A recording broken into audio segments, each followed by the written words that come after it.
मुझ पर कुछ टेस्ट किए गए हैं और वो कह रहे हैं कि you know, मेरी सेलुलर उम्र 25 है। अगर आप काफी ओजस पैदा करें, जो कि ऊर्जा का एक गैर भौतिक आयाम है, अगर आपके शरीर की हर कोशिका या सेल में ओजस हो, तो यकीन मानिए आपकी उम्र लगभग रुक जाएगी। आपकी सेल्यूलर एज लंबे समय तक स्थिर रहेगी। देखिए, हमारा खाने का तरीका मानसिक बीमारी का एक बड़ा कारण है। आज हम अनजाने में कई स्तरों पर रसायन और हार्मोन अपने अंदर ले रहे हैं। उससे इस पीढ़ी को कई मानसिक बीमारियां हो रही हैं। हम भोजन जिस तरह से खाते हैं, भोजन बुनियादी स्तर की ग्रहणशीलता है। हम कैसे ग्रहण करते हैं, हम क्या ग्रहण करते हैं, यह भी बहुत महत्वपूर्ण है। आज हम कैसे भोजन खा रहे हैं। आज जैसे जैसे समाज ज्यादा से ज्यादा संपन्न हो रहे हैं, वो उतना ही बुरा खाना खा रहे हैं। भारत में गांव के लोग जिसे छूते भी नहीं हैं, बड़े शहरों में लोग वैसा खाना खा रहे हैं। वैसा भोजन यानी आज पश्चिमी समाज जो चीजें खा रहे हैं, वो कम से कम 30 से 60 दिन पुरानी होती हैं। योग में भोजन को सात्विक, राजसिक या तामसिक मानते हैं। तमस यानी जड़ता। अगर आप तामसिक भोजन खाएंगे तो आप में जड़ता आ जाएगी। जड़ता का मतलब बस आलसी होना नहीं है। जड़ता यानी कुछ चीजें धीमी हो जाएंगी, यानी सिस्टम में पुनर्निर्माण जल्दी नहीं होगा। आज आप जानते हैं कि दिमाग से अच्छा काम लेने के लिए सबसे जरूरी यह है कि दिमाग में नए सेल्स या कोशिकाएं जीवन भर जल्दी बनती रहें। if you are consuming foods which are tamasic or अगर आप तामसिक भोजन खाते हैं जो आपके शरीर या आपकी ऊर्जा में जड़ता पैदा करता है, तो आप धीरे धीरे चीजों का अच्छे से अनुभव नहीं कर पाएंगे। सभी ये समझते हैं, तभी वो कोका कोला के प्याले या कॉफी या शराब या कुछ और पीते हैं, क्योंकि वो जानते हैं कि इसे संतुलित करना जरूरी है। तो ये संतुलन लाने का बचकाना तरीका है, यानी पहले गलत चीजें खाकर फिर उसे सही चीजों से ठीक करना। दुनिया में सबसे ज्यादा एंटासिड दवाइयां, दुनिया के लगभग 60% एंटासिड अमेरिका में बेचे जाते हैं, जहां दुनिया के सबसे अमीर लोग हैं। यानी वहां कई विकल्प हैं, वो बेहतरीन खाना खा सकते हैं, पर नहीं, वो सबसे खराब खा रहे हैं, क्योंकि कमर्शियल बिजनेस आपका भोजन तय कर रहे हैं। आप सचेत होकर कुछ नहीं खा रहे हैं। मान लीजिए लोग ताजा खाना खाने लगे। योग संस्कृति में अगर आप कुछ पकाते हैं तो उसे ज्यादा से ज्यादा 1.5 घंटे में खा लिया जाता है। 90 मिनट से पहले उसे खा लेना चाहिए।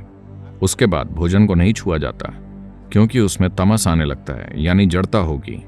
आप प्रयोग करना चाहें तो कर सकते हैं। 1 सप्ताह तक ताजी चीजें खाएं और फिर कोई प्रोसेस्ड चीज खाएं जो 1-2 महीने तक रखी गई हो। आप शरीर में सतर्कता का स्तर देखेंगे। आप इसे खुद अनुभव कर पाएंगे। ये सेल्स या कोशिकाओं में होता है। इसकी मूल चीज है। हम इसे ओजस कहते हैं। इसका कोई अंग्रेजी शब्द नहीं है। अगर आप काफी ओजस पैदा करें, जो कि ऊर्जा का एक गैर भौतिक आयाम है, अगर आपके शरीर की हर कोशिका या सेल में ओजस हो, तो यकीन मानिए आपकी उम्र लगभग रुक जाएगी। आपकी सेल्यूलर एज लंबे समय तक स्थिर रहेगी। मुझ पर कुछ टेस्ट किए गए हैं और वो कह रहे हैं कि you know, मेरी सेल्यूलर उम्र 25 है। वैसे मैं 25 की उम्र जैसा ही हूं।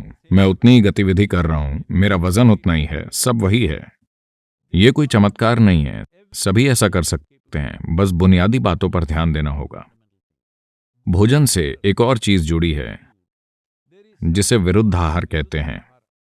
यानी अगर आप एक चीज खाकर कुछ ऐसा खाते हैं जो उसके खिलाफ काम करता है, तो शरीर में जंग छिड़ जाएगी। पाचन प्रक्रिया काफी हद तक एसिड या एल्कलाइन जैसी चीजों से होती है।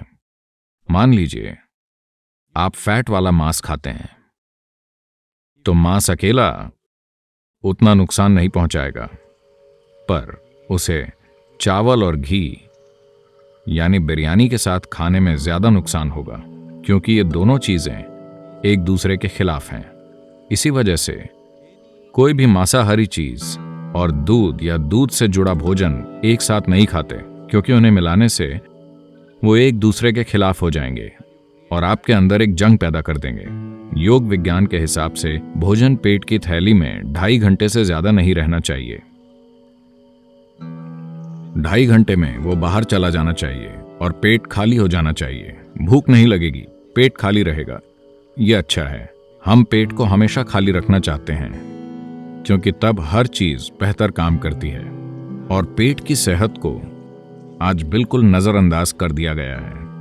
अगर आप पेट को साफ नहीं रखते तो मन को संतुलित रखना बहुत मुश्किल है।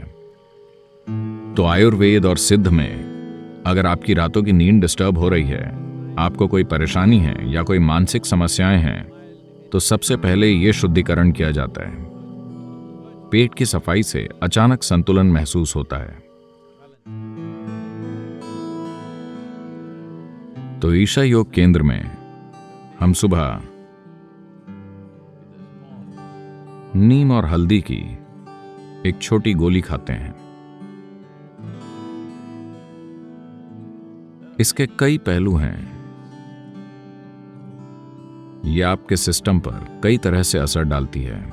सबसे पहले तो यह खाने से आपका पाचन तंत्र या सिस्टम साफ रहेगा। साफ रहने से मेरा मतलब है यह संपूर्ण पाचन प्रक्रिया एक ऐसी जगह है जहां दूसरे सूक्ष्म प्राणी सबसे ज्यादा होते हैं। तो हमारी भोजन नली सूक्ष्म जीवों से भरपूर है और उनमें से कई हमारे मददगार हो गए हैं। हम उन्हीं की वजह से जी रहे हैं और खाना पचा पा रहे हैं। वो हमारी कई तरह से मदद कर रहे हैं। पर कई जीव ऐसे भी हैं जो हमें नुकसान पहुंचाते हैं। नीम को जब हल्दी के साथ लिया जाए तो इन दोनों चीजों में यह खासियत है कि मोटे तौर पर वो चीजें जो शरीर के लिए जरूरी नहीं हैं, जो हमें नुकसान पहुंचा सकती हैं, यानी हर तरह के नुकसानदायक जीव या पैरासाइट्स खत्म हो जाते हैं। यह एक संपूर्ण समाधान नहीं है, पर इससे आपके शरीर को सुधारने के लिए जरूरी माहौल बनेगा। फिर आप या तो दवा या जरूरी अभ्यास से चीजें सुधार सकते हैं। हम इसे उस व्यक्ति पर कैसे लागू करें जो अभी बीमार है? इसे करुणा के साथ संभालना होगा। इसका कोई तय तरीका नहीं है, मेरा तरीका या आपका तरीका। यह कहना बहुत मूर्खतापूर्ण होगा कि इसे केवल इसी तरीके से किया जा सकता है, क्योंकि इंसान ऐसे नहीं होते। एक सोचा समझा कार्य जो सही ज्यादा होगा और गलत कम, आप सही ज्यादा करें और गलत कम, आप बस यही कर सकते हैं। मुझे नहीं लगता कि किसी को भी एक बिल्कुल सही तरीका पता है उन मानसिक स्थितियों के लिए जिनमें लोग हैं।